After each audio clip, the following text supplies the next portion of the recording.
He's ready to go. All right, we are live, my man. Let's give everybody a minute before we get into it. Which brings us to tonight's sponsors. Into it.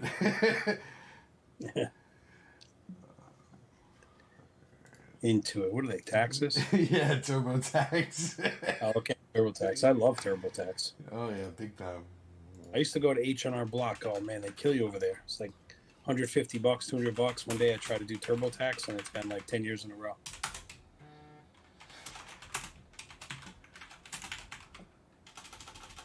So easy with them too, since they save all your info. It's like they make it so you gotta come back.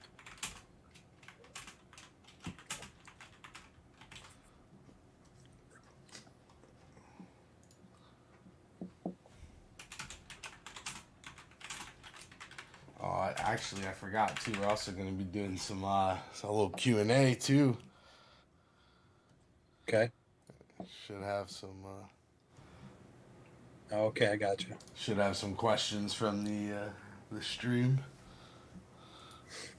I got a couple things here to rip too, if we want to get into that. Oh, Field things here, maybe just rip it up.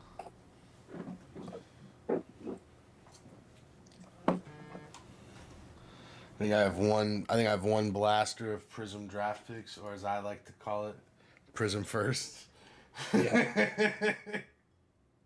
I like those cards. I like the Chronicles better myself, but The Chronicles are cool, man. I just wish like people didn't like poop on them value wise because I think they're way cooler than people give them credit for.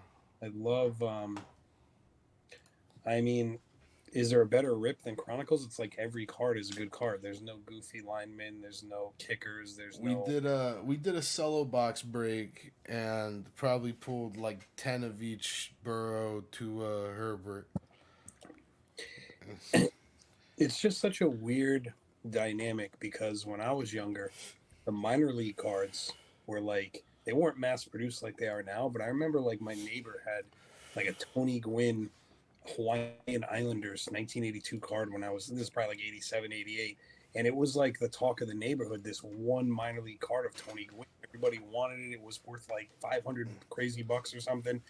And I just thought like how different things are now that people kind of hate the minor league ones. And the same thing with college football. It's like, can you imagine having like a cool like Joe Montana Notre Dame card back in the day? It would have been like priceless. No, dude, it's crazy. And now it's like you said, like a lot of that stuff is just like completely like irrelevant to most. And the And thing about like Alabama, like you talk about a Mac Jones, Alabama. Alabama's got like the craziest fan base. They probably have more fans than the Patriots do. I would think. As far as like nationwide, people that are into Alabama are crazy. no, for real. So No, and right. I think like all of those big schools, Ohio State, Yeah, just like exactly. those fan bases are bigger than any NFL fan base in my opinion. UF's another one that's like that.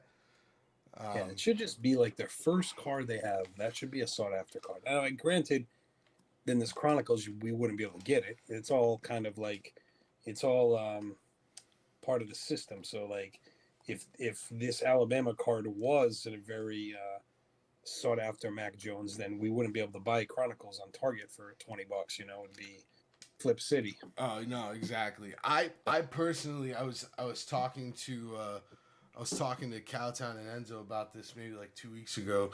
How I feel like when people start realizing the pop count of some of this stuff, Yeah, like when it turns from just like speculation to like genuine collecting in like 20, 30 years when you're looking at guys like Herbert, yeah. like people are gonna like scoff at some of these like prisms that there's 10,000 of them graded, and meanwhile there's like a prism draft pick that is like pop 12 that people are really gonna want because that's his first card.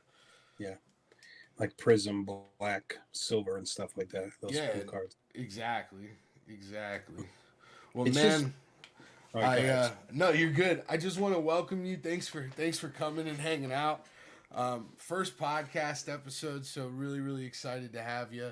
Um, I gotta ask. We're gonna come right out the gate. Employee 84. What's it all about? Tell me where that came from. Oh, okay. Well, I don't. Am I supposed to see something on the screen? I don't see anything No, but kind of like your logo. no Nothing. let me see. You should. Oh, I have to share it. That's why. My bad. Okay. Hold on. Hey, just want to make sure we're I know good. everyone. I know everything. Enzo wants to know if you can be employee 92. We did. It's funny. We did like the employee funhouse, and it was just like a little side handle I started where I made it private, and I invited people that I thought were cool into it. Basically, it was like Discord before Discord. Discord is what it was. It was the. I wish I would have invented Discord. I mean, Discord was around, but it was before Discord took over Twitter, which everybody has now, which I think is cool. But I just struggle with another layer of the interaction. It's just hard for me. I think it's cool. Whenever I go in, I like it. But this little thing I started, this funhouse, I invited like a bunch of people, and everybody had like a funhouse number, Mhm. and it was like employee one through whatever. Uh, And we had like a little bin with all their numbers in it, and we draw out of a hat when people wanted to like give some away. So I have to check the list, see if employee 92 is taken. no. But for employee 84, um, it's not really that exciting of a story. But many years ago, one of my a job I had, I was a valet attendant at a casino, and everybody got assigned a number. So my number was 84, and anytime you had a front, if you're familiar with the valet lingo, when you get a car pulled up that you got a car you got to bring up, they call it a front, and Uh, they would say employee 84, you got a front, and that meant you basically go get a tip. And then what happened was, who cares? Employee 84 doesn't mean anything. At the time, I never thought of it as like a nickname, but they had this way when you called out sick, and now I'm in like my early 20s, partying a little bit, going out a lot. So, you take days off. If it's a rainy day or it's a bad day at the casino, it's not going to be busy. You take the day off, mm. whatever it is. You used to have to call them. And when you called them, you have to talk to somebody, and you had to like leave either a message or talk to them live. And it's like one of those things when you call in, you like call in sick and just be like, this is employee 84. I'm not feeling good. And it was like, they would be like, okay, we'll mark it down. And then afterwards, you're like, yes, I did it. Well, what happened is they were busy, so they changed it to you could email them. And email was like, I didn't have a ton. I mean, this is like 95, 96 or something like that. So your So email it's was like just like I Will didn't have an at email. AOL. Yes, I didn't have an email really. And what happened is they said email us. If you don't have an email, just make it your employee number. So I just said employee 84 at Yahoo, and it was so easy to No call out. way, dude. That It's been. probably doubled the amount of call outs because they made it so easy to call out. Because I know that some days I didn't call out because I didn't want to have to talk to that lady and like pretend I had a sore throat. Yeah, but now So you're just like email done. yes, it was zero interaction. So I would just send employee 84 at Yahoo out sick, and that was the first email I ever had, and I just always had that email. It's the true story. I just always had it, and when you would sign up for something, just Just put employee 84 at Yahoo, and then they recommended employee 84 as my name. How I went down. So not really that exciting of a story, but no, dude, that's wild though. I would not have guessed that's where it came from. How long have you been on like hobby Twitter? I've been on Twitter for a long time. I would say at least, I don't know, 5+ years probably on Twitter. I would think. I haven't checked, but I initially got into Twitter because I love fantasy sports, so fantasy baseball, fantasy football, Mm. and one of the things that's awesome about Twitter is like you could follow all the teams and the beat writers, and it gave you such an advantage, especially in baseball, because fantasy baseball people are out all the time. So this guy's getting a start, or Yeah, you gotta change stuff all the closers. time. Oh, there's like accounts dedicated to just closer, like closer reports or whatever the closer, because these leagues that I'm in, these cutthroat leagues, and some of the guys on Twitter, Cooper's dad's in them. Slick Rick, Josh, Jay Arnold, Andrew King. These guys are local buddies of mine that we would like. I mean, when you find out that like Cincinnati's bum closer is missing a night, and like some guy, like 29-year-old guy, just got called up from Iowa, like you go and get that guy because you need a save so bad. So that's what Twitter. And so I did that for a while, and then I'm not gonna lie to you, it was like I was in a rut for a while, with the politics, and it was like, I get caught up. I got caught up in that for a little bit with just like, It's hard not just to, being, man. yeah, and just like kind of being angry, and just I don't know, and then just starting to get into the cards and just realizing that that was a much better use of my energy, Mhm. and just saying, you know what, I'm just gonna have fun with cards with a bunch of people.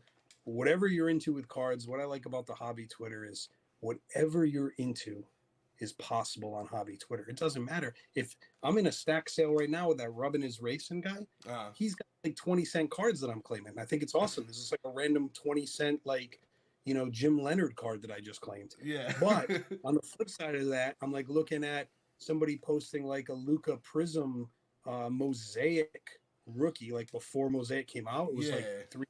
something. I was like, shit, I want to have that card bad. And I'm like looking at my Venmo and my PayPal, seeing if I could get it. So it's like every night, it's like you're in a flea market, and it's little to big, and I just think it's awesome. I mean, how can you not like that? No, I think the flea market comparison is like just super on point. And I think even better than that is like it's a flea market that the vendors are a circle that you choose because you're following them and you get to know them and it becomes like it's like going to the flea market for 20 years and knowing the guy that sells corn. Like on Twitter like who's gonna sell you the 20-cent cards and who's gonna have the LaMelo or the Herberts. Yeah, no, it's true. And the thing about it is like there's some really, really awesome people.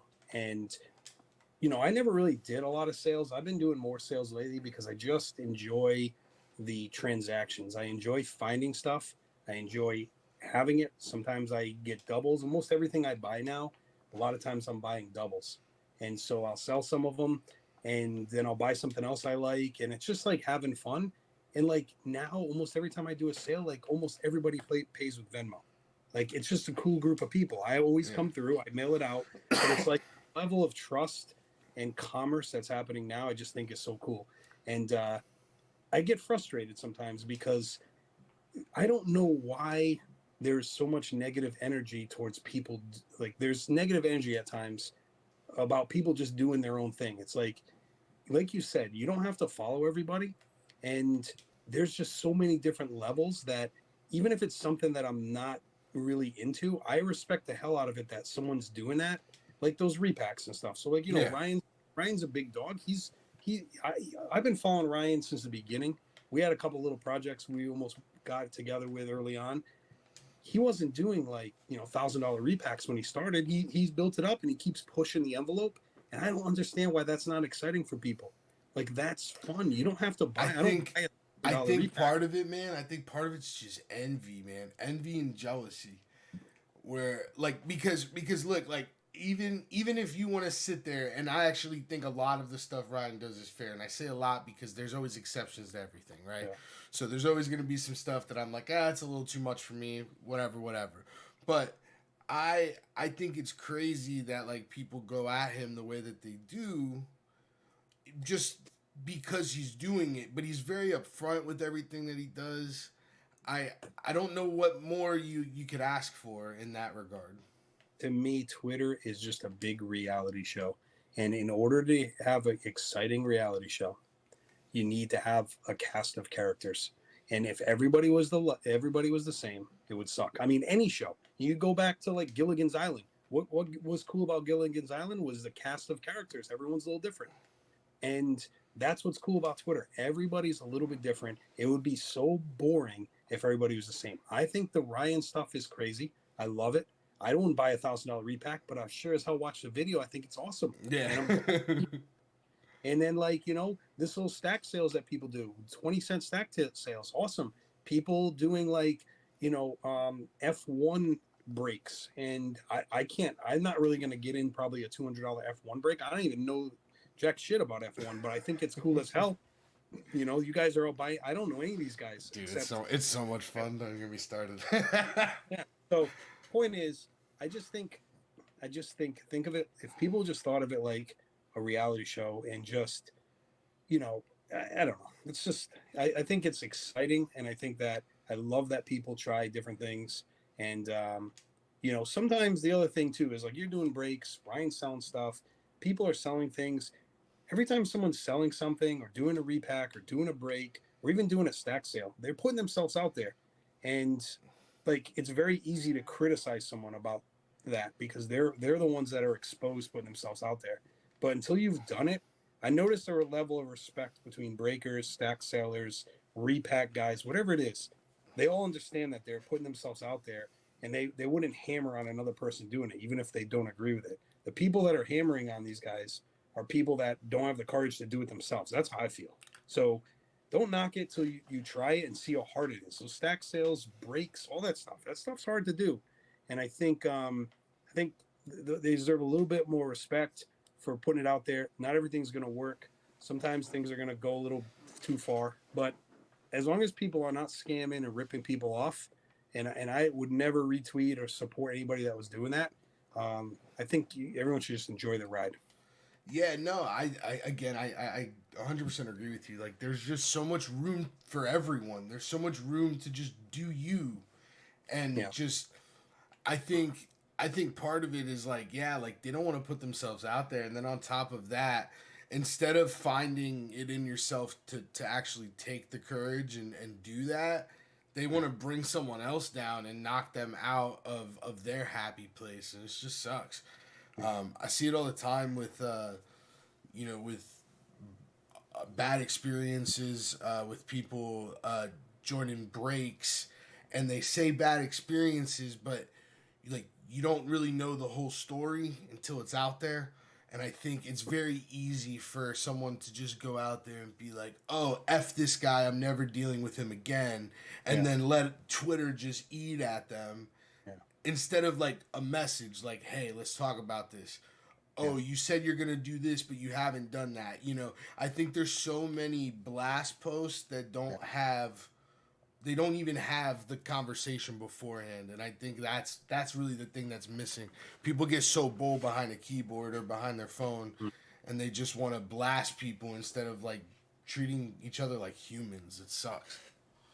Yeah, you know, it is there is money at stake. So sometimes money is one of those things where, um, you know, people do things a little bit out of character at times. You get nervous, maybe you got ripped off, or you know, you spent the money. But um, you know, I like to think for the amount of transactions that happen, and you know, I just have a small snapshot of it myself. I mean, I try to follow people I interact with, but you know, from what I see, for the most part, it seems like the Twitter universe, the hobby little corner of the universe we have here, it does run pretty smooth. I mean, you got some people that are a little bit wacko, but for the most part, I'm pretty impressed how like nice everybody is. People do stuff, racks. You know, someone's like, "Oh, I'm taking $10 from each person to buy this guy this," or you know, we want to help somebody out. You know, I've done try to do, you know, so we did a wheelchair for somebody, and it was like, you That's know, that type of stuff is just so yeah, cool, and and it like happens quick. no, and to me, it more than makes up for like the shitty experiences because you still have them no matter who you are. Um, but seeing stuff like that and getting to be a part of stuff like that, it makes up for all the freaking nonsense that's out there. And I think just more people need to like buy into it. It's funny, man. I don't think people understand like $50 of kindness to someone, whether it's a card that they really want for their PC, whether it's putting them in a break because Yeah, right now they're in between jobs and like they can't do what they used to yeah, do, so you want to hook them up. Like people don't understand how far that $50 goes to that person's like whole aura, to their whole steez, and like everything that they do the rest of their day is affected by that. And you could be yeah. somebody's like spark, and instead, Yeah. bro, like people just tear each other down sometimes. Well, it's like a chain reaction. I always think of it as there's enough people on Twitter to crowdsource a lot of things. And, it's like you don't even need to give a lot. You can just be like, chip in $5 towards something. Like what I love to do, and I've been doing it a lot. I know you know this, but I love when I see like a cheap break and just send like a $5 break or $7 break, a team, a $12 team. Yep. Just send it out to somebody kind of as a gift. I just think that's like a fun thing to do. And if you think about it, my kind of rationale towards the hobby. Obviously, everyone has different levels of money. I'm by no means like a wealthy man. Yeah. I have hobby and fun money, but I think of it as if you are buying anything that's a hobby, you're doing it because it's fun and Yep. you're doing it because you enjoy it. So if you enjoy making somebody happy by buying them like the Houston Texans in a break, then that's the same to me as buying like a $12 pack of cards when you're at Walmart. Yep. I don't always think of it as it's like I know a lot of the hobby is like lottery ticket now, and a lot of the hobby is like gambling. I understand that totally, but I don't think it all has to be that way. And if you're somebody that's in it just that way, that's no problem. There's people that are out there. This is a business for them. They're here just to make money. Absolutely. But you can't have those businesses. You can't have transactions. You can't have a hobby Twitter without the end result being a collector. At the end of the day, at the end of all these breaks, at the end of all this grading, these stack sales, people selling slabs. At the end of the day, there has to be a collector on the end of that line, or none of this is real. So to me, I try to think of it that way, like just buying things that I like and trying to keep it as much as possible, kind of like at least partially a hobby for me. Nah, and see, like I do a lot. Obviously, I do a lot of breaks. I do stack sales. I actually have a huge business element to it. But one of the things that when I got into the hobby, at first it was like, yeah, this is a great way to make some extra money.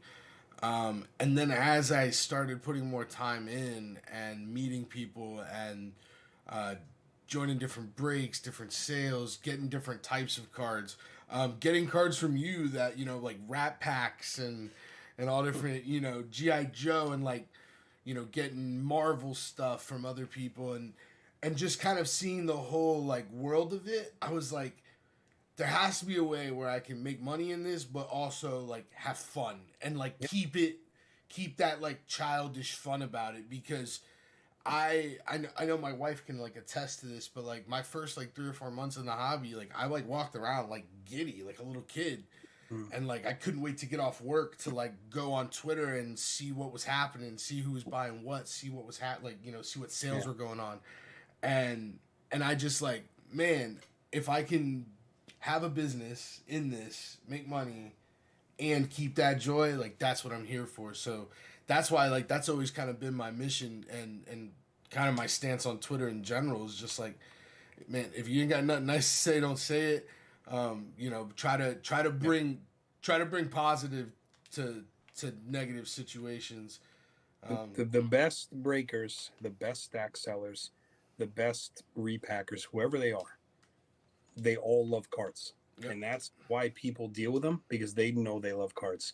And the people that are breaking on eBay and the people that are doing it just for business that don't necessarily love cards, I think it's a little bit tougher for them. Hobby Twitter, for the most part, I feel like um, the people, even some of the bigger breakers, they seem to really like cards, and I see them buying cards and being pumped up about cards that they own as well.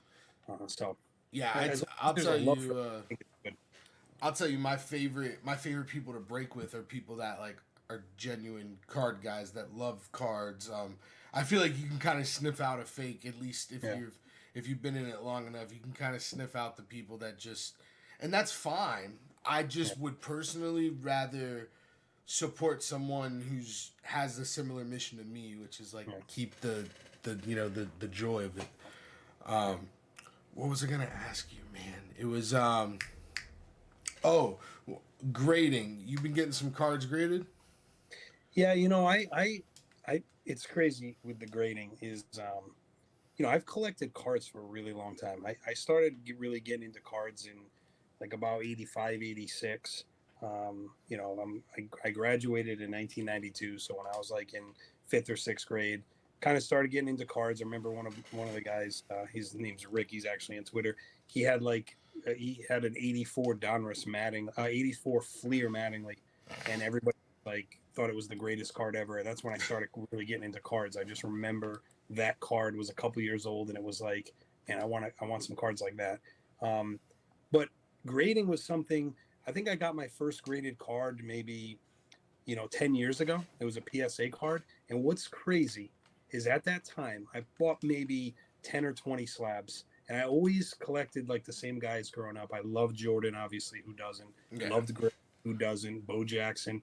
And I would see like a graded Jordan. I remember I collected like 89 hoops. And you could buy, I had like a PSA 10 89 hoops Jordan, which I think now is like a $200 or $300 card. They were like $25. Like nobody really cared that much about the grading. I remember I was buying like 7 and 8s for like $5. Just and very like unimportant. Just like yeah, it just wasn't. I remember I started selling stuff on eBay in the year 2000. That's how my account goes back. And I used to like McFarlane action figures. I used to find like the variants of those, and I was a McFarlane flipper. I'm not gonna lie. I used to find like the no helmet variants and find them at Benny's.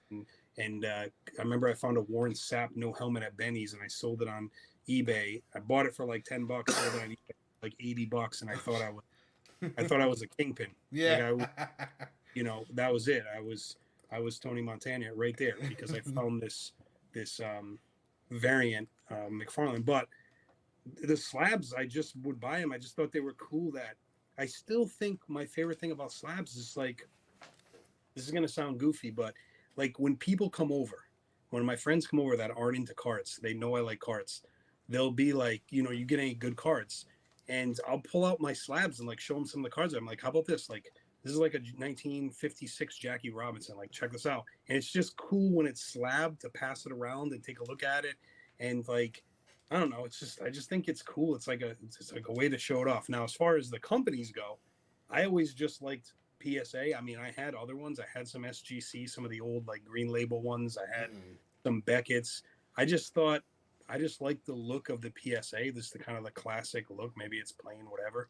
But lately, I've been trying them all. So I done about 25 cards through SGC. I like the service. I like the speed. I did about 10 cards through CSG. Okay. Green ones, and then I sent my first card to HGA, and I just had like this wild Joe Exotic autograph. And started looking Oh, did you really send that into HGA? Yes. So cool. I got the grade. It came back at 9.5, but it was like a custom label. I told him to like have a tiger flexing with like a gold chain or something. I didn't want stripes because that's what they were doing, tiger stripes on all the other ones. Yeah. So do something crazy on it. I don't care, like a steroided up tiger with like veins and stuff. So that's gonna be like a real eBay one of one. Yeah. So I don't know. They have it's been like it was graded like 2 weeks ago, and I don't know if they're just having like this internal struggle about what kind of crazy label they're gonna make. That's what I think about. I'm like, they're meetings scheduled where they're like, we have to figure out what this Jenkins slab we're gonna do, and they have like guys bring in ideas, and they're like, no, that's not cool. There's probably nothing like that is happening, but that's like the little daydream I have in my head. It's like, you can see yourself in their board meeting. Yes, this Joe Exotic is causing people to have Zoom meetings. That's what I think. Nah, dude, I can't wait to see that. Yo, what do you think of everyone like jumping all over HGA for like everything? I ask myself this question all the time. I probably posted this and then I went to post, I typed this up, then I deleted it probably a couple times. Whenever there's a talk about HGA, the honest truth is, what makes them different right now than any of the other newer companies? So I saw someone post one, that breakout hobby, the guy that shows all the fake cards all the time. He said, oh, another company was like, some gem mint one, and then there's another mint one someone posted. There's all these new slab companies. And the truth is, seriously, what is the difference between them and HGA? My answer would be there is no difference. Like, HGA has a ton of fans, I really don't know why they have so many fans. I understand the labels are cool, and I understand like maybe they come back a little quicker. Um, this slab may be sturdy. To me, they're just a startup company like all the other ones. I'm just really shocked that so many people are like, I don't have anything against them. I mean, I sent a card to them. I gave them $50 to make a Yeah, custom. I don't wish anybody ill will. I'm just surprised they have.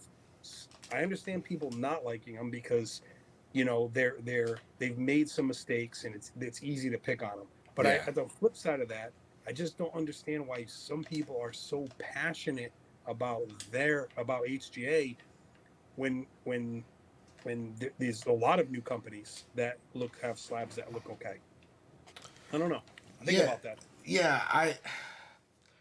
So my thing is like I'm cool with other companies coming out. I think HGA was like I think it was hyped. They had a good introduction Yeah, hell of a marketing market. scheme, Yeah, and exactly. then they just had no punch. Like it was the idea was great. Like Yeah, if that never happened, and then there was some big company saying, "All right, so here's what we're gonna do. We're gonna have custom slabs. They're all gonna yeah, be computer graded with yeah, lasers, like all the BS that they started with, right?" And like I feel like if you pitch that without the HGA fiasco, people would be all in like they were at the beginning. Uh, I just don't know. Like I like making fun of them because yeah. it's easy, right? There's so many like easy, corny jokes that can be had. Well, also they also they see everything, it appears. So it's like it's easy to get into it with them. It seems like when and then also they have a lot of fans now, so it causes a little bit of like back and forth. It's causes debate, whether it's negative or whatever it is. It does create debate, and some people just love to have debate. No, absolutely. I think one of the interesting things is like their their PR guy was like their one of their like Mm. execs or whatever, and he was like arguing with people and fighting with people on social media, and then I'm just like, man, like you kind of deserve all the hate, like if and like they were like talking shit about like PSA and Beckett and like doing all this, and it's just like that. If you're gonna have that energy, like expect it back, especially from the Yeah, yeah. savages on Twitter, right? I think they could have. I mean, if they didn't who knows? It's hard. They probably got somebody has millions invested. It's they want to have a legit business. I feel like if they would have kept it a little bit looser, and kind of kept it as like an alternative to the stuffy old fashioned graders of the past. This is a hip new way to grade. We're gonna grade just as well, if not harder than those companies, but we're gonna do it with a little bit more. We're going to pull the curtain back. We're going to allow you to have a little bit more flair. I think if they took kind of like that approach, instead Totally of like different. coming right out saying like, we're going to beat PSA. I don't even know if they did that, but I just feel like No, they like did. They came out like they were gonna be like better than these other companies that have been in this field for as long as they have. they came out a little bit looser and just had a little bit of fun and just position themselves as like an alternative to the old regime.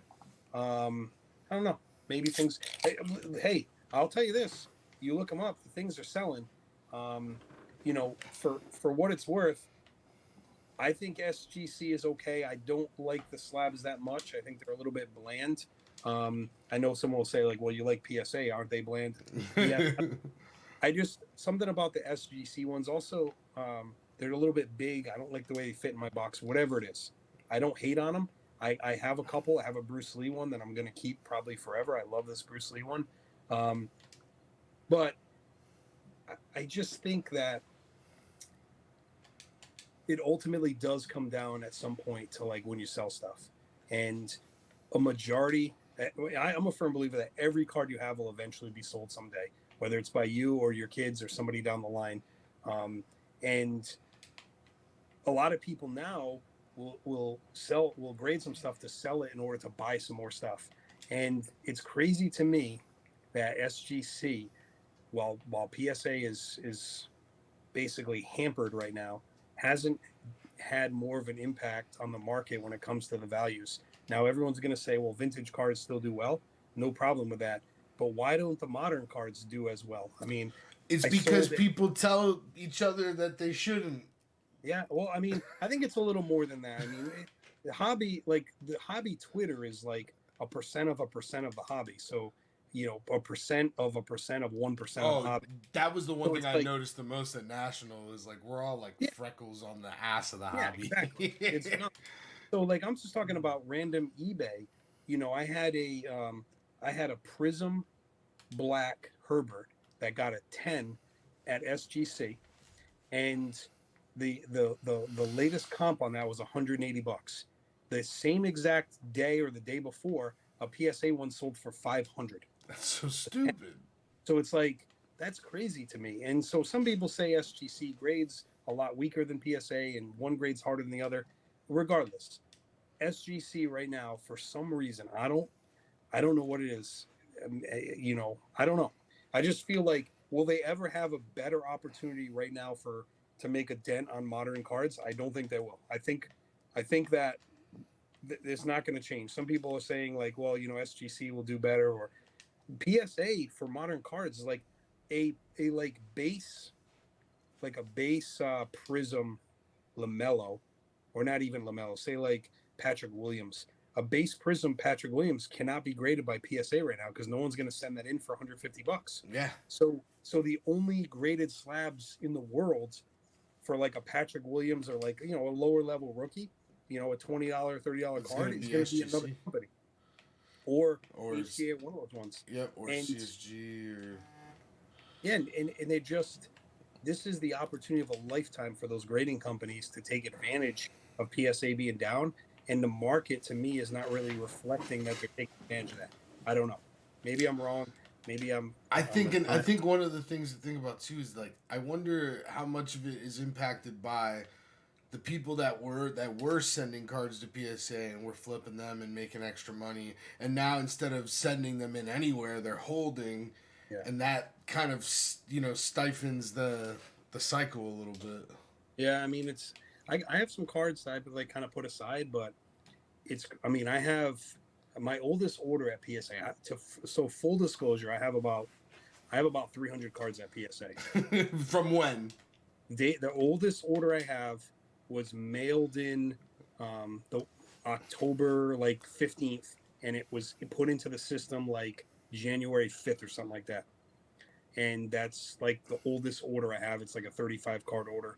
Um, it's in grading. It hasn't gone through, so it's been almost a year since I mailed it. Now they'll say like, well, it's not when you mail it; it's when it gets checked in. Listen, I still think, for me personally, when I mailed it is when I sent it in. I'm just saying I mailed that shit in a year ago. Yeah. If it took 4 months for them to load into the system, then that's PSA's issue. So a lot of people have cards out there. I understand that. I see people all the time getting boxes back and doing huge slab sales, and obviously cards are going for less. Um, but I think that is a good thing. There are still people joining the hobby every day. There are still people that are buying their first slab ever. And there's still tons of money in the hobby. There's still tons of daily transactions. And So you're not one of the hobbies about to be dead people, no, huh? I don't think so. No, I don't think. I think there's always going to be evolutions, and there's going to be changes, and there's going to be I think you see it already. Like you know, um, I feel like sealed stuff people are being a little bit more particular about. I think I see more people buying singles. I see. I don't see. I don't personally don't see as many. Like I don't. I feel like the breaks. Like there was a time where I felt like everybody was trying to do breaks, and I don't see that as much. I think people are kind of into breaks with the people they like to do breaks with. Um, I think you know, there's readjustment of prices and stuff. Like DeAndre Hunter PSA 10s aren't $200 anymore. That they were going to be $300. Right. $50 cards, which they should have been. But that doesn't mean there's not opportunities. I think what you're seeing, what I see anyways, and what I think, and I'm by no means an expert. I don't ever want to come across as an expert. Like you learn every day, I but I think still, that's the biggest thing you said. You learn every day. It's just like yeah. none of us are experts.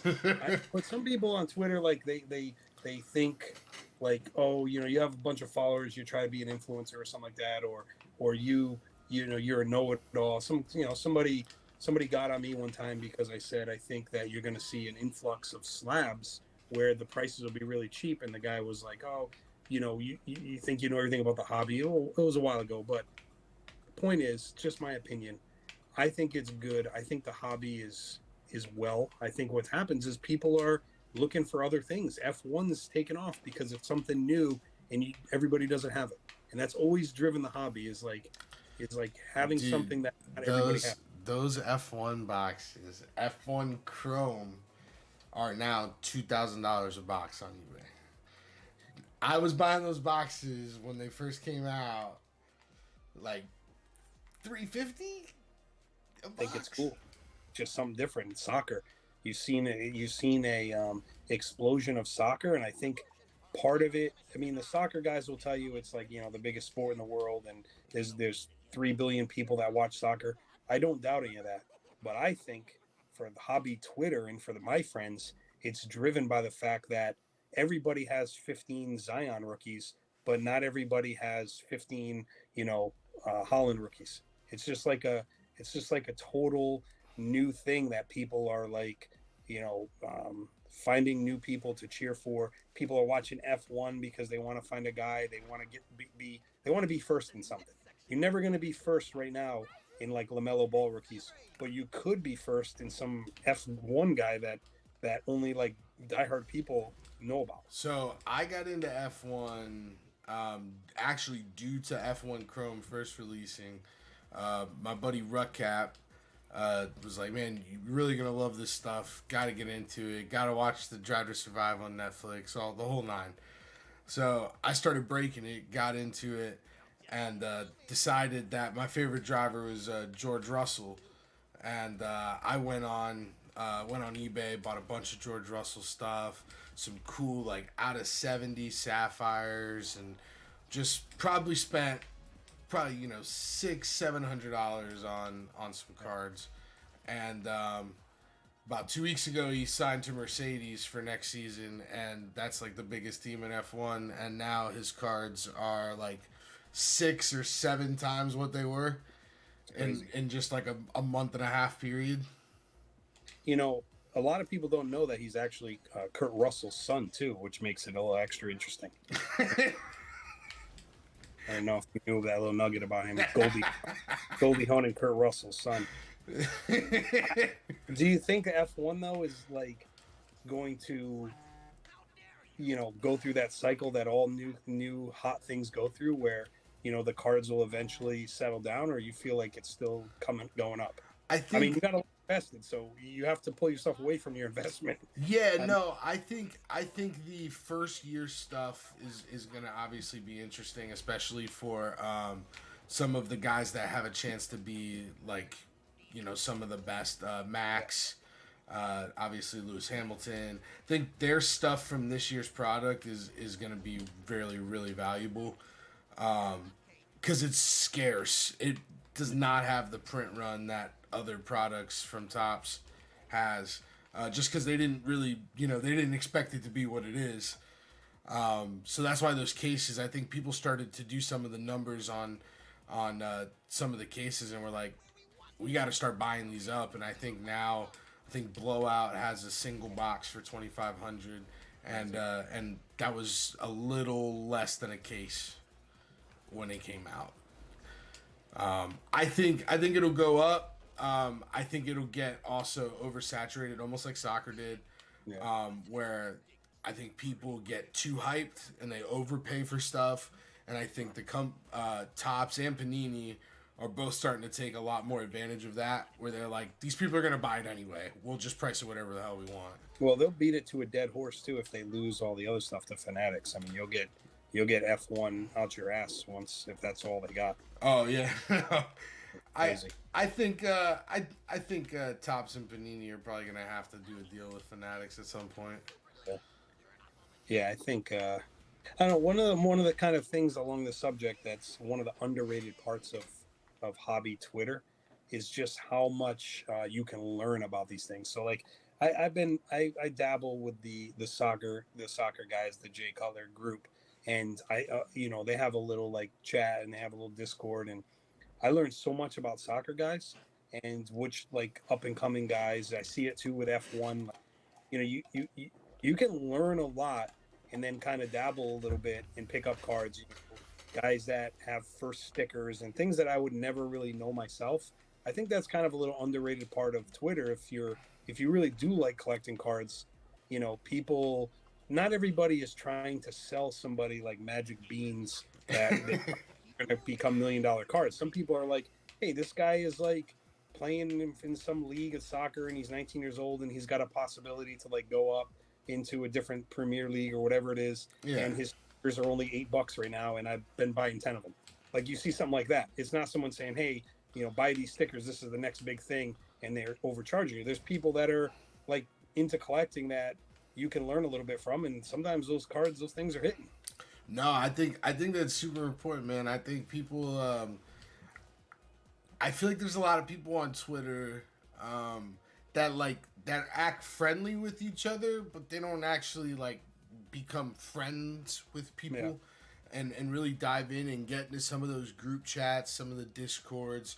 And I feel like a lot of people miss out on that community aspect of it because yeah, you know, you can learn so much when like for instance, I'm super into F1, so someone that doesn't know a lot about F1 can sit with me for 10 minutes and I could yeah. school them on enough for them to go out, spend a little money, and like feel like they have a good start to their collection. Well, my rent was actually due tomorrow, but I just bought George Russell a Sapphire variant PSA 10 instead because of your endorsement. So I appreciate the on that. Well, my Netflix is due tomorrow, so I'm selling my George Russells if anybody's buying. Your No. net. What the hell? What do you got? 15 Netflix accounts? It's like $7 a month. No, I always laugh at those posts, man. Mm. People go crazy. Yeah, yeah, yeah. Oh, God, I do. I do appreciate, and I've done it myself. Like, I love to sell cards to do something else. Even if it's something fun that's not card related, I do like to do that. I'm leaving tomorrow to go on a vacation with the kids, and you know, I sold a few of slabs that I had last night, and then I sold a couple things on eBay just for another like $400 or $500, Yeah, and just absolutely. stuff that was kind of like money that I might have bought a card with, but instead I'll just carry it with me down there and let the kids buy some extra balloons and T-shirts and Yeah. stuff like that. So like, it was kind of like from a little side hustle I have.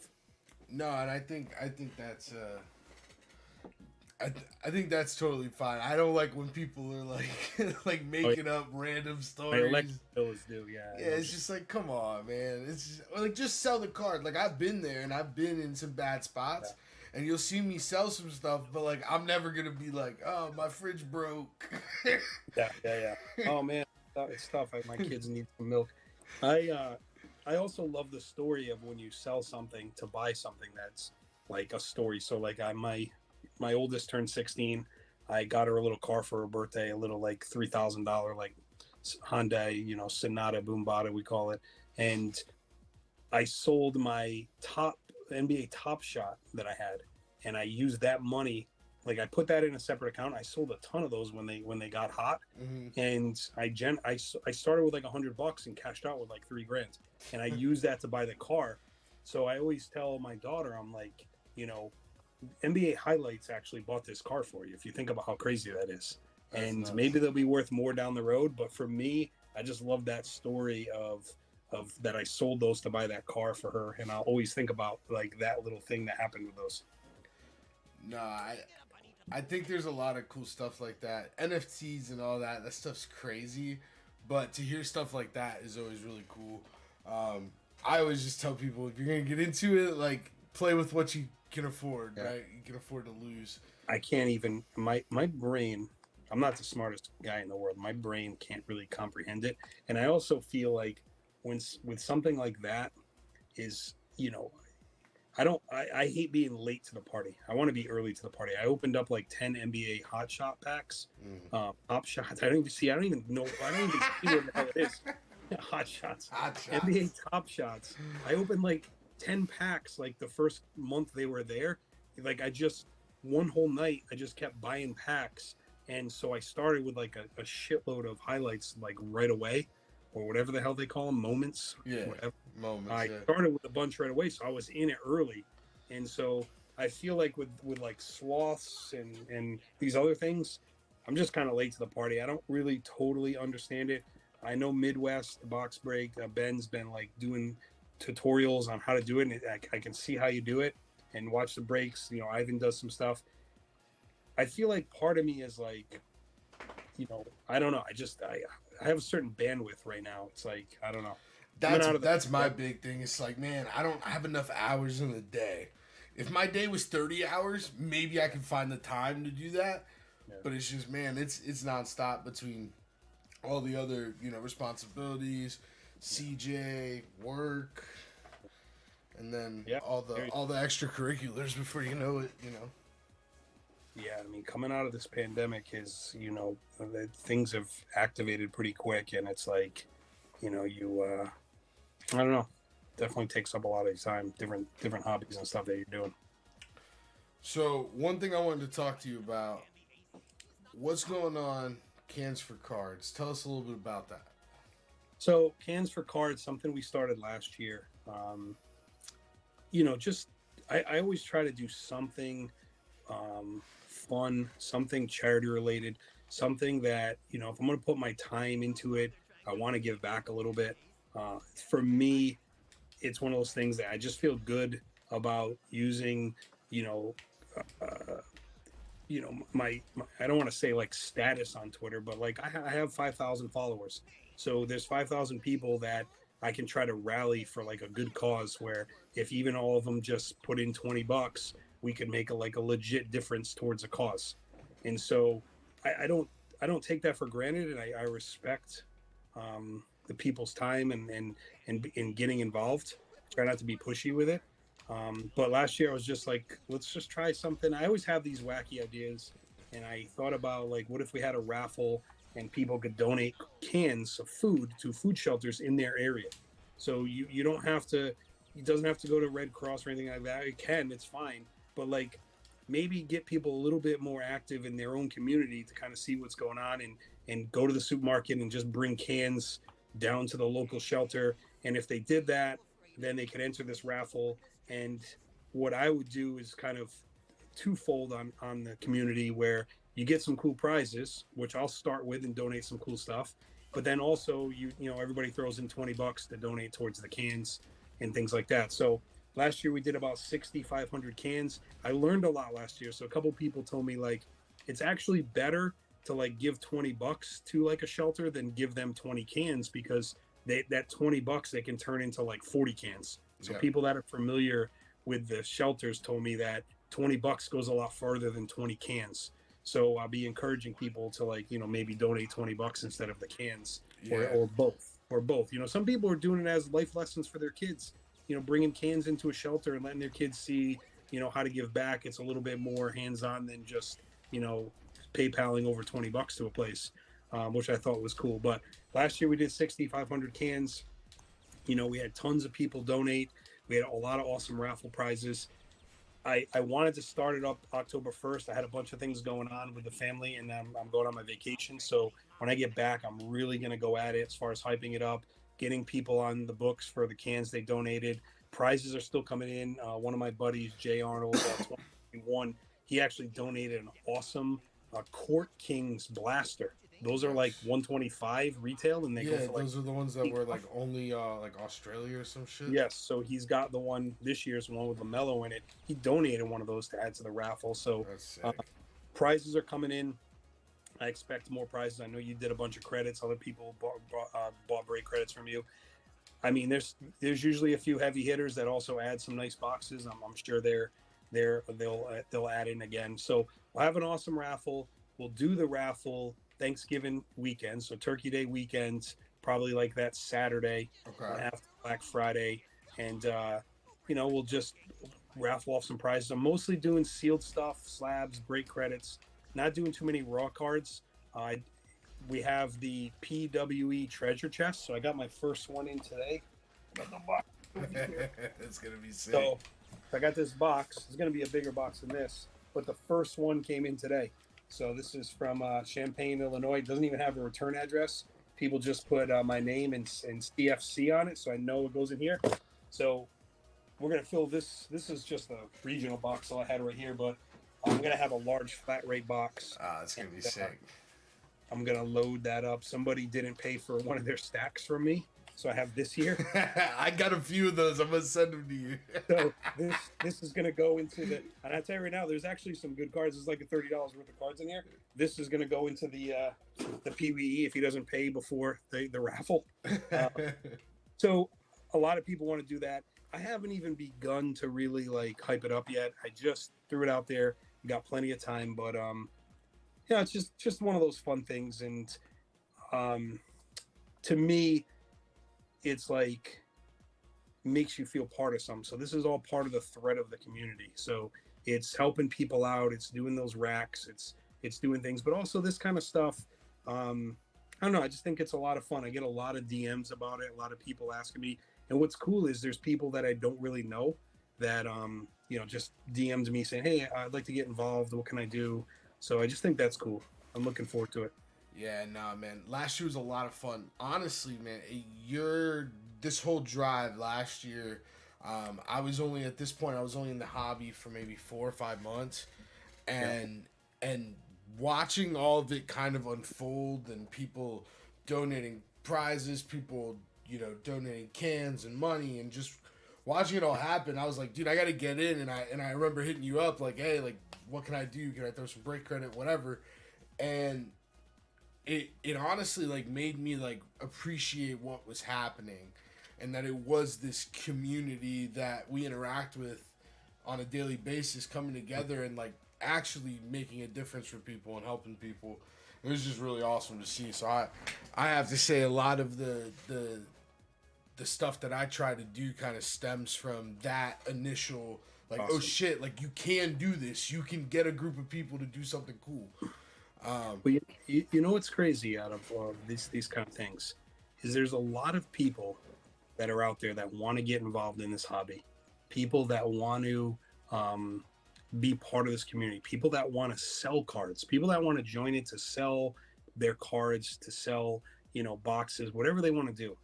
And there's a lot of people wonder, like, how do you do it? How do you build up, how do you build something up so that you can be a player that sells cards, that people buy cards from, get off of eBay, things like that. Yeah. And for me, and everybody's different. For me, I don't think I've ever, I think I have like 6,000 followers. I don't think I've ever had a contest where I said, I'm going to give this away if you follow and retweet me. Not that I have anything against people doing that. That's one way to build it. I've never done that. And I just been involved in good things, and it's amazing how you can build up a network that way. So, I started off, I was giving away 1,000 cards to raise awareness for celiac disease for my daughter, Jill. And just having that just made it so people were like, oh, I got celiac disease. Oh, my kid has it. My wife has it. My boyfriend has it. My husband. And just kind of like people were like, being part of that, something different than just cards. And so my advice to anybody that's trying to build up is just interact with people, get involved in things, join the cans for cards, donate something to the raffle. It's like, it's so much easier and more organic and to true followers. So just like you've built up a little clientele, and those are people that you interact with, people that join your breaks, people that have become your friends, people that you got to know well. But I'm sure a good percentage of the people that do your breaks are like repeat customers. They're people that are broke with you, that enjoy this situation, that enjoy having fun, they enjoy the experience. It's the same thing with me. When I do a little stack sale and I'm selling cards, I have so many people that are already like in my address book. When I type their name in, I don't even have to ask them for their address. It's because you've created this tribe. And I do the same thing. I break with you all the time. I buy stuff from stack sales. Yep. I don't just take. I like to give too. So if people are watching this and they're like, I want to be a bigger player, I want to do stuff. My advice is do it. You see someone doing a stack sale and you look across. I got these cabinets behind me. Those things are filled with cards. I probably have the one. I got two of them right behind me, and both of those probably have about 20,000 cards in each one, and that's not even in my basement. And I have about four of those in my basement that are full of cards, and a lot of them from when I was a kid. A lot of them are from like collections I've bought over the years. But people have that same thing, and they're like, "Man, I got to sell some of these." Just try it. I've tried it all. I tried to do a stack sale. It was hard, but you learn. I did a couple breaks just for fun with my buddies. It was fun. It's hard, but just put yourself out there. Just try to do it. Have a little stack sale. Try it. And if you connected with a few people, then those people will retweet for you. Those people might buy from you. Um, I would say go for it. Yeah, I think you hit the nail on the head. Go for it. Be a part of the community. Don't wait for an invite. Don't sit around and wait for things to be perfect or like, oh, I mean, I even talked to you about this. Like, I've been wanting to do a podcast for a while, Yeah. for a long time, and finally, I was like, I'm gonna do it. I've been talking about it maybe month, 2 months, and my week this week is crazy busy. I'm going out of town on Friday, so I'm like running around like crazy, and we were talking about when we were gonna schedule it, and I was like, dude, we're gonna do it. Like, I don't care. I'm gonna fit it in because I can't keep putting it off. I need to just do. And I feel like so many people on Twitter, they want the community, but they don't want to like be a part of it. They don't want to actually put in the work. They don't want to do racks, Yeah. all the all the positive stuff that you can do with minimal money. People don't actually like go out and do. They'd rather retweet, oh, that's a really cool Justin Herbert auto, but like don't want to like reach out to the guy who's like, man, well, I had a really rough day. My something happened with my job. Nobody goes on that. Like, hey, like how I've been through that, or man, that sucks. Like, I wish I could help you. Like, nothing. It's always like, stay away from those. Yeah. And I feel like if people were just, again, I think if people just treated each other with more respect, more love, and like just went out there and did shit, they would get everything they'd want. They get all of the natural, organic momentum. Yeah, and you can't be afraid to fail. I mean, even if nobody watches this, who cares? Me and you just bullshit for an hour. You're playing some game. I'm watching the Red Sox game. I guess it's over. I just looked up. They got the replay on, so I assume the Red Sox won. It was like 4-1. Maybe I can rewind it. It's on Hulu here. But even if people don't watch it, it's just something fun that we did. And so, it's just put yourself out there. Don't be afraid to fail. Exactly. And here, this is a prime example. Yeah, who cares? We probably got no viewers. It don't matter. No, What about we've had 11.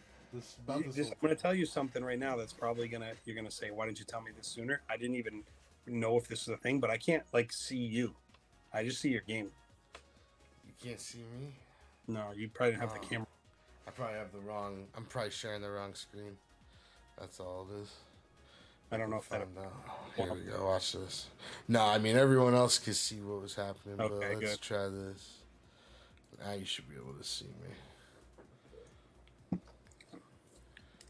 Yeah, I see you on the screen. But Yeah, I'm all like small in my screen. So I think it don't, like I said, it don't matter if people watch it or not. It's just having fun. You asked me if I'd go on it. I don't find myself all that interesting, but I just try to have fun, and I get a lot of entertainment out of Twitter and a lot of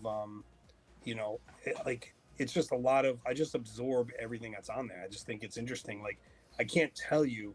I mean, it's a good and a bad thing. I can't tell you how many times I see some shit on Twitter and I immediately like go to eBay and say like, oh, I need that myself, and I just go buy like random like Indiana Jones and the Last Crusade card because it's got like Sean Connery on it.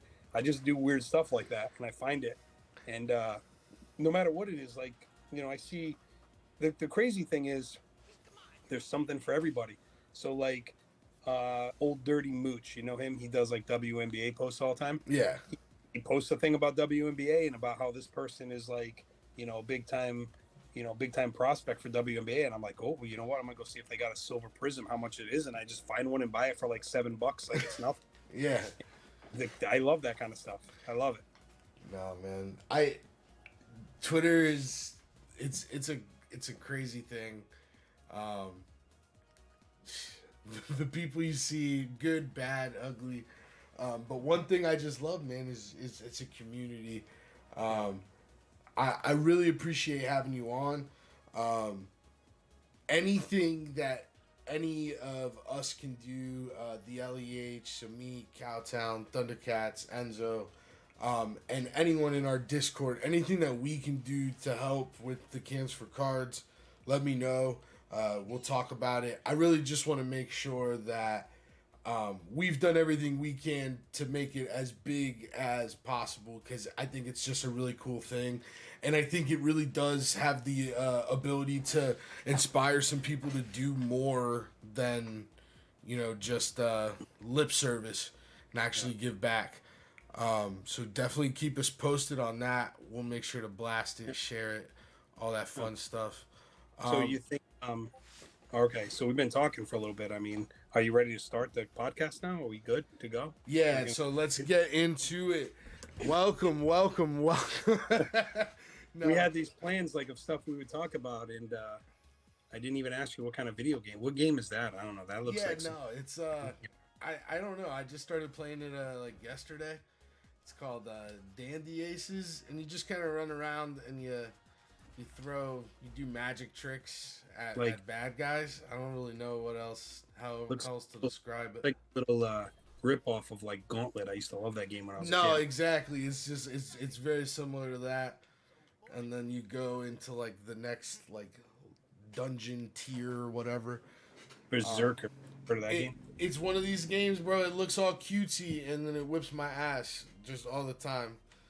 I'm actually a big fan of games that look like they're for kids, and then you go to play them, and you're like, oh, this is tough.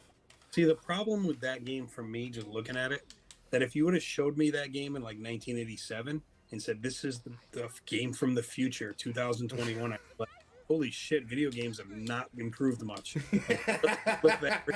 I'd be so disappointed because I would figure like video games at that time would be like, Ready Player One or something. Not this. This looks like a ColecoVision reject game. You look like you might be able to play this game for 50 cents.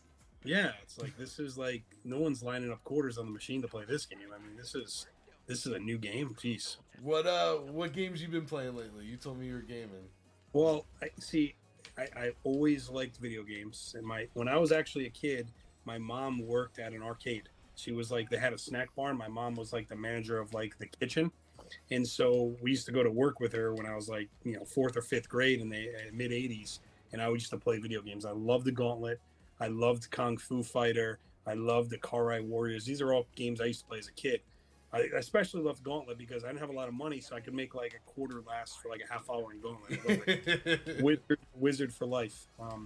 But now, as I'm older, growing up, I liked Madden. I used to play a lot of SOCOM Navy SEALs online. I love that game. Okay. I was a Rainbow Six guy myself. Yeah, all those games, same thing. You put the headset on. I thought it was really cool. Oh yeah.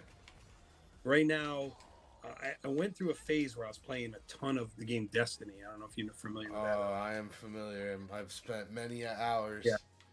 So I was like a day one Destiny guy, and I loved Destiny. Played it with a group of people.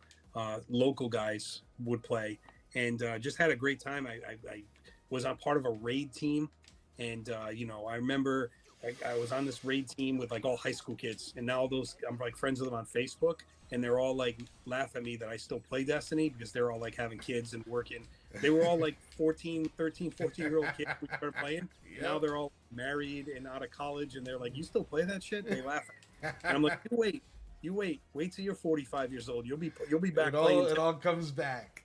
So I like Destiny. I picked it up recently after a little bit of break from it, and I played a little bit earlier tonight. I love the open-ended world of it. I love just like getting like a gun and just smashing aliens and just headshotting them. It's just like get on your thing there your bike and just like go through different planets and just do the mission stuff. I just think it's fun. It's you know, the video games are a good escape. They also save money because you're not spending any money usually when you're playing. It keeps you out of trouble. Yep. You know, I got into those games, SOCOM and Destiny and those Call of Duty. We used to play a lot of zombies, Call of Duty Oh zombies. I'll play yeah. those all night.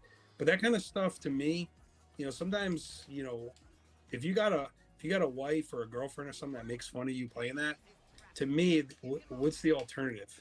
Everybody wants to have that thing that kind of they defrag with, that thing that lets their mind just wander. And if you're not doing video games, you're doing something. You're going out to the bar. You're going out. You're spending money. You're doing something. So to me, video games are a good way to keep yourself out of trouble as you get older. I don't know. No, dude, Maybe I, they I offer think that. I think you're 100% right. I feel like they get a bad rap, and it's just like my wife loves it because she knows like Yeah, my ass is here. Like yeah, exactly. I'm not getting into no trouble. I'm not doing nothing stupid. Yeah.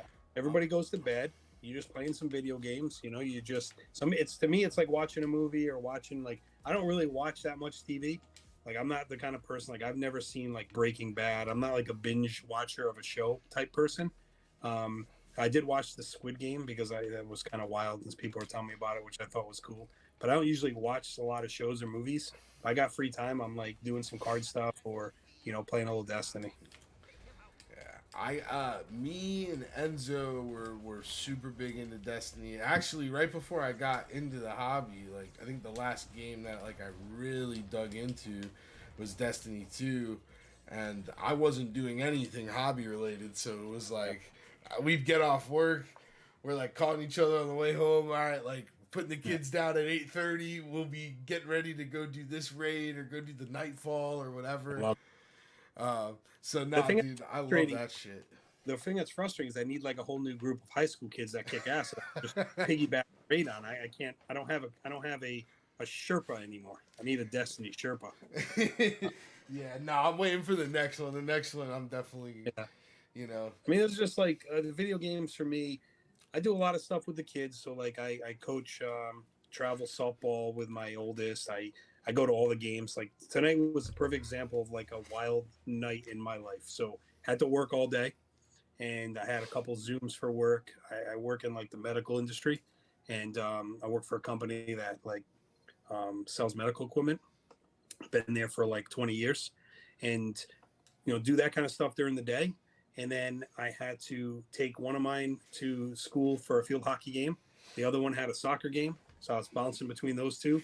Um, and then I had to leave that game early because I play in a cornhole league, and it's the playoffs tonight. So I had to go there to cornhole for a best of five series, opening round of the playoffs, which we won. And I get nice. home, and I have to make dinner because my wife had something going on. So when I got home, the sports things were ending. So the kids come home, and I'm making a gluten free meal for my youngest. Pick a meatball grinder from a place that my oldest likes. So I bring that home, and then I get home and I start fire up the Destiny. But while I was waiting for you for a little bit, I was watching the game on the TV. It's just like, send out a couple peewees. This is like the kind of like household that I live in right now. And then we're also leaving for Florida at like 7 in the morning. I don't even have anything packed yet. I don't even know if I can underpants. Dude, I'm so mad that you're gonna be coming down because I'm literally leaving. I leave Friday. I get back Monday, and Yeah, obviously, like I work during the week. I'm going up to Carolina for the Eagles Panthers game. yeah, I saw that post. That's cool. Yeah, no, I was originally gonna go to the Bucks Eagles game in Yeah, Philly, but our busy season with work starts October 15th, and that game is October 14th. yeah. And I was like, yeah, it ain't gonna happen. You might want to like go see like, you know, you might want to go see him play like a bum team. I don't know if you want to go see him play the Panthers. The Panthers might whoop that ass right now. They're looking Dude, pretty good. I mean, I think anyone could though. I think Yeah. You couldn't find a good like Philly Atlanta game to go to? I missed it. It was week one. I fucked it up. What's the where are they playing the Jags? That's Yeah. not too, Jags, Houston, yeah, somebody. have a little fun. No, I think we're gonna win this weekend. You've heard it here first. What's going on with Miles, your boy Miles Sanders? He's on my two fantasy teams. They gotta hand Absolutely. him the ball. He's That's the absolutely. that's the issue. They giving him like 7 carries in 2 games. Like I don't know what they're doing. I had Jonathan Taylor and I had Miles Sanders. I thought I was loaded. Those guys haven't done jack shit for me. I'm struggling. I just lost last night by point 0.4 points. I had my kicker was the San Francisco kicker who got injured pregame, so I got 0 points for my kicker. And then I had Derek Carr, and he had Herbert and Keenan Allen, and I was up like 12 or something. Oh, Herbert And looks. and it just I think Herbert's real. I don't know. I don't know if anyone else is out of the class yet, but Herbert really looks the part. He does look good. I think Burrow looks good. I mean, I don't know. I think Burrow looks real good. I don't have a problem with Burrow. Yeah, I don't either. I think for me it's just gonna be like, can he stay healthy? And that's kind of like an easy cheap shot because it's not really his fault. But Accuracy always plays. Burrow's accurate. Mac Jones, see how accurate he was. he looked really good I on love on I Monday or love Sunday night. I love accurate quarterbacks. It's like even I was watching the Colts game with Wentz, and he was missing so many like little easy throws because he Oh was in. god. Just thinking like, I never really watched Wentz play a lot myself, but I was watching that game because I had Jonathan Taylor, and I was just like, man, this guy is really not that accurate of a thrower, and I don't know, that doesn't bode well for him. It was really rough. I mean, I saw him like at his best when he was on course to win MVP before he got hurt, and when he was on, he's great. But when he like started getting injured and then faced a little adversity, it was like there wasn't enough of the special plays anymore to make up for the 3rd and 8 pass in the dirt that Yeah. like should have been a first down. There's just too much of that and not enough of the special shit once he got hurt. Well, he's on a good team. The Colts coach is good. They got a good line. They play indoors most of the time. There's no excuses now. I mean, you gotta. I mean, the coach that's there was the coach that made him look like an MVP in Philly. Right. So, Yeah. But we'll see. I think they're gonna win this weekend. I hope so. If not, I'm gonna have fun anyway. I'm going with some hobby buddies. It's Awesome. the same crew we went to the karaoke bar with at National. Okay. We're I gonna can't be wait. we're gonna be doing another bar and grill event Saturday night in Charlotte somewhere. So, I love it. It's awesome. oh man, well yo, have a safe trip. Enjoy Florida with the fam, and we'll do this again sometime. Let me know what we can do for cans for cards. And again, man, I just really appreciate having you taking the time to be on here with me. Yeah, it was a lot of fun. Thanks for having me. I hope it takes off. And if you ever need, you ever need your, who's the Johnny Carson guy, Ed McMahon. If you need Ed McMahon, no, I'll come down. I'll be your stats guy. If you look something up. I appreciate it, man. Dude, keep being the positive force that you are in this hobby, dude. You do a lot for a lot of people, a lot of stuff that a lot of people don't know. But more importantly, you inspire others to bring that same energy. So coming from me and the rest of Hobby Twitter, thanks for being you, brother. Take care. Thanks, Have a buddy. good trip. We'll talk soon. All right. See you later. Thank you. All right. Until next time, everybody, have faith in God, but still lock your doors. If you're going to be a monkey, be a gorilla. Better ingredients, better podcasting. Papayon.